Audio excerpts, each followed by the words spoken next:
What I tend to try to talk about in all of these episodes is ways to improve your hockey mentality, build your confidence, improve focus, improve your hockey strategy. And what I want to talk about in this episode is something that we talk about a lot, and it's something that I consider to be really the foundation of hockey success, the foundation of the mental game, and that is beliefs. And more specifically, I want to talk about something called the belief threshold. And this is a concept that I recently discovered and kind of came up with and have been talking about for a long time. But I finally found a way to explain it in a way that will make it applicable to your hockey career so that you can improve quicker. Because once you realize what the belief threshold is and where you haven't hit it in certain areas of your training in terms of investing in yourself, it will all start to make sense as to why you're not motivated, as to why you're not doing the things you want to do. So let's get into it. If you're going to take an action, there has to be a belief associated with it. Fundamentally, we as humans take actions because we believe something to be true. Now, we might not consciously know something is true. We might just do something and just kind of have this underlying understanding that this is what happens. If we take an action like eat a sweet food, we do it because we expect or we believe that that food is going to be sweet and that's going to be beneficial. We're going to like that food. It's going to give us nutrients maybe. It's going to give us energy. It might make us feel happy. It might make us feel safe. There's a reason that we do it. And that reason is essentially a belief because we believe we are going to do something, so therefore we have a reason to do it.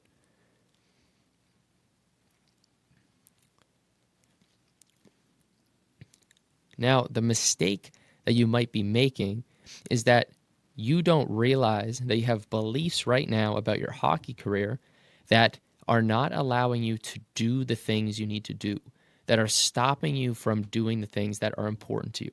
A great example of this in my hockey career was all of the times I didn't believe that training was going to make me the player I wanted to be. I didn't believe that investing in a personal trainer, I didn't believe that investing in a skills trainer, I didn't believe that investing in a mental coach would actually help me to progress in my career. And so I never reached what I call a belief threshold where I was pushed over the edge to make the commitment and actually put money into it, to put time into it, to put my trust into someone else. And this might not seem like a big deal, but if the difference between you and another player is going to be a few percent difference in terms of ability, whether it's mental ability, whether it's hockey IQ ability, whether it's physical ability, whether it's mechanical ability, whether it's leadership and social ability, whatever thing that's going to separate you or someone else, whatever is going to create that separation between you, it's super important to realize if you didn't invest in yourself, whether that was putting time, money, energy into something, it's going to hold you back. Now, I realize I'm biased because I obviously sell mental training and I sell improvement and help players, but you have to take it from somebody that has done it and has been on the other side of the equation, who's been on the buyer side of it, and realize, yes, it might not seem like a big deal now, but it will when you get to the higher levels, when you don't have the tools, again, mentally or physically, to be able to compete, to be able to separate yourself. And so let me break down what I mean when I say a belief threshold.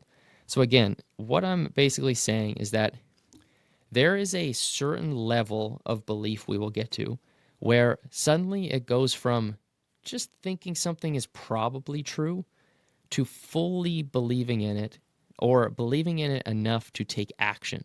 So you may not have first believed that improving your mechanics in terms of maybe skating was going to be a super important component. Then at some point in your career, you probably realized, if you haven't now, you probably will soon, that if you improve the way that you skate, you improve the way that you move on the ice, you will actually be better. You will improve a lot. And so if you invest your time, energy, and maybe money into a power skating coach, a skills coach, into somebody like a Train 2.0 or some online training company, you might realize that, if I do invest, that will actually make a big difference. And again, I keep saying investment And most people associate that with money, but I talk about investment in terms of just where you put resources. Again, we have time. We can give our time, what we put our attention on, or where we are. We give that to something. We have our energy, the amount of actual energy and like wakeful aliveness we have. We can put that into something. You can do something with 0% energy. You can do something kind of half-ass at 50%. You can go all in and do 100% energy. And how much you believe something's going to help you is how much you put in. Think about that. Think about that for a physical training session. Think about that for a skating session where you're doing suicides, for example, or you're just crushing yourself in some kind of exercise, workout, whatever it is. If you believe that putting 100% energy into it is going to be worth it, then you will do it. But you have to reach that belief threshold. And that belief threshold is going to, at times, it's going to pull away when you're in a really hard cardio session. I feel this all the time now, especially being out of the sport in terms of at a competitive level. When I'm out of the situation, when I feel myself being pulled out of it, it's so interesting because what I'm discovering is that threshold gets a little further as you get more fatigued. It gets a little bit more and more difficult to continue to push yourself. But what you need to do is find a way to create that belief. That's where self-talk, I think, is a very applicable tool when it comes to doing hard stuff, when it comes to doing hard preparation work, when it comes to being in a difficult game situation. It's the ability to talk yourself through that difficult situation.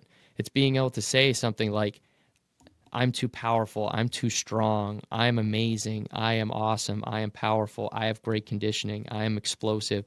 What I'm finding myself constantly doing, these harder, longer 45, 50-minute sessions of cardio, is that when you say these certain things that give you essentially a belief in yourself, it gives you a justification to do it.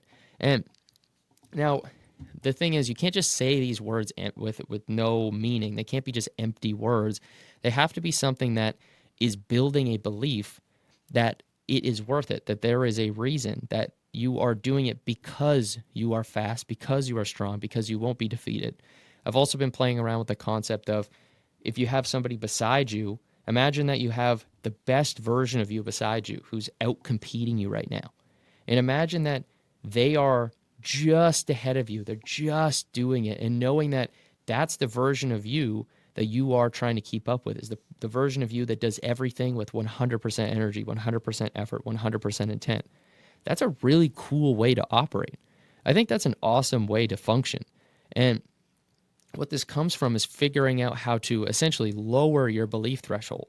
You have to be able to bring the threshold down so that you cross into doing the thing that you need to do or want to do, right? Because there's a difference between saying, I want to go do that extra stick handling session to I am going to do it.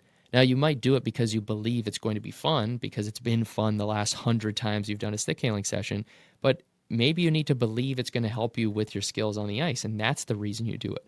But no matter what, there has to be something that pushes you beyond that threshold.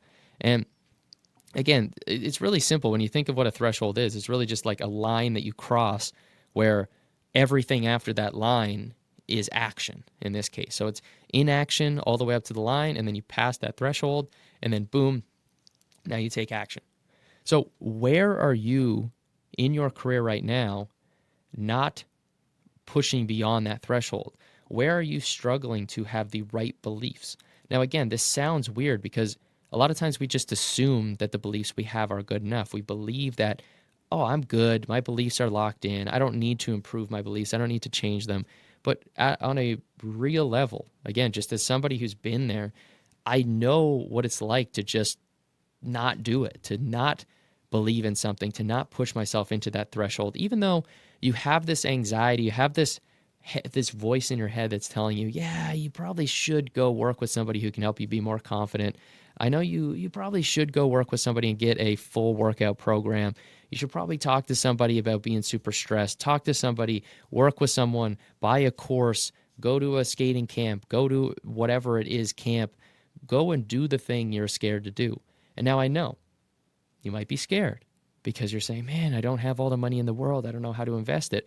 Well, you got to be smart with how you invest your time, money, energy. But you have to invest it. And right now, you're probably investing a few hours a day into social media when you probably could be investing it into film. You probably could invest it into stretching. You could invest it into maybe even going and relaxing with teammates and building those bonds and building that relationship with your teammates. You could go and have a conversation, talk to your coach and learn from them. You could go work with somebody.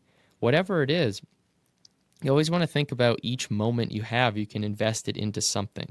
And it's very important to distinguish. I'm not just saying you got to invest all your time into grinding, working hard, reps. Sometimes what that means to invest your time, money, energy into something is going investing in something relaxing.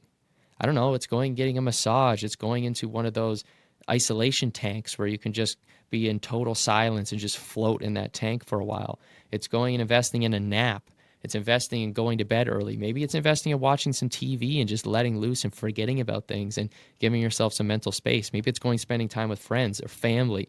But you have to realize the players who are able to get to where they want to go, it's not just that they do different things, but it's that they believe different things than you. And because they believe different things, then they do different things. And those different things lead to different outcomes. And that's why you don't have those outcomes on a fundamental level. Now, I know there's much more nuance to that. There's much more context. I'm not just saying that if you just shift your beliefs, you're all of a sudden going to be the best player at your age group or be the best player in the world. No, you're not. That's not it. But there are players who, and that might be you, who are right there from being a AAA player, of being a junior player, of being maybe a tier, going from tier 3 to 2 or 2 to 1. You might be a player who is just about D1 level, but you're just missing a few core beliefs. And it can transfer to beliefs on the ice. It can be beliefs of, I'm going to drive the net, and you have to believe you can get there, that it is worth it, and that the risk is worth the reward. And if you don't, then you're not going to do it. And again, these exist on a fundamental subconscious level, and we just don't notice them. And we a lot of times just assume that what our beliefs currently are the way the world is. But the first thing we do in all of our programs is we go and analyze our beliefs. We go and look and see what beliefs do you have that are currently not getting you to where you want to go. And then we just drag through them. We really put a fine-tooth comb through all the beliefs, and we find them. We break them down, and we see, do these align with my mission? Do they align with where I want to go with my career, who I want to be as a player? Do they align with my identity? And if they don't, then we work to unwire them. There's a process we go through to unwire them. When you do that, you can tap into a whole nother version of yourself. But again, simplifying it down, if you have different beliefs, then you do different things. If you do different things, you get different outcomes. And that is the key. Now, if you don't believe something is going to get you different outcomes, then you aren't going to do the thing. You're not going to take the actions that get the outcomes. And right now, I guarantee you have at least one thing. There's probably tons of things, but at least one thing. And I challenge you this week to find one thing that you currently, right now, believe is a certain way, but it's really holding your game back. It's really limiting you or stopping you. Find it, break it down, and that will be your ticket to making a massive improvement. And if you can find that belief each week, just one belief, and break it, and then find a belief, break it, and you can do that 52 times a year. You can just break one per week. That will change everything for you. It doesn't have to be something you do every single day, but after a full year of that, it's a massive shift. And that's what we do every single week in the academy, in our coaching calls that we do with players, regardless of if it's a more one-on-one system, if it's a small group, if it's a bigger group. It's all about helping players to constantly be breaking these. We have other players at different levels sharing the beliefs they're breaking currently and how that helped them. And again, it sounds airy-fairy in the clouds, but it's not. These are real things. These are actual ways of seeing the world. These are things that players bump up against, and you know because there's been beliefs in your career that you've broken and it changed everything. So find those for you, see how you can shift them, and watch your game completely transform. And again, I'm not just saying that as this like magical idea. I'm saying you have evidence it's worked because you shifted the way you believed a zone entry worked, a certain way of shooting. You invested in something for yourself in terms of time, money, energy, in terms of you started sleeping more, you started eating better, you started doing one thing and you saw the benefit. But before that, the old version of you, your old identity, didn't believe in it. But then suddenly you made that shift in the belief. You broke through that belief threshold. You took the action, and then you started getting a different outcome. That's the key. So take that with you this week. I'm not going to do a crazy long episode this week. Take that, run with it, and then comment below what the belief is you maybe discovered. Comment below what you maybe learned from this. And if you watched till the end, shoot me a message and just tell me you watched to the end of this one. And I can shoot you some specific tools if you're looking for like a specific piece of, maybe it's a document. Maybe I can give you like a free month of the academy if you want to try out our paid academy for free. If you listen to the end of this, you're the type of person who deserves that. So we'll find something to help you based on what you want. So you tell me what you want. I'll give you something for free to appreciate you for listening to this. And if you can, I really appreciate if you could leave a review for the pod, because it does help more people discover this and helps them to really just live their best life, have their best hockey career, enjoy it the most they can, because that's the goal, is to make hockey something where we can reach our potential, we can have fun in a competitive environment, and it doesn't have to be this thing where it's constantly cutthroat. It doesn't have to be always stressful. And the stress that we feel, it can be seen as a challenge. It can be seen as fun. And, you know, we're all part of the hockey community as much as we're battling against each other. We're all part of it. And I just appreciate you being willing to share it. So have a good one. Have a great week. And I'll talk to you soon. Bye.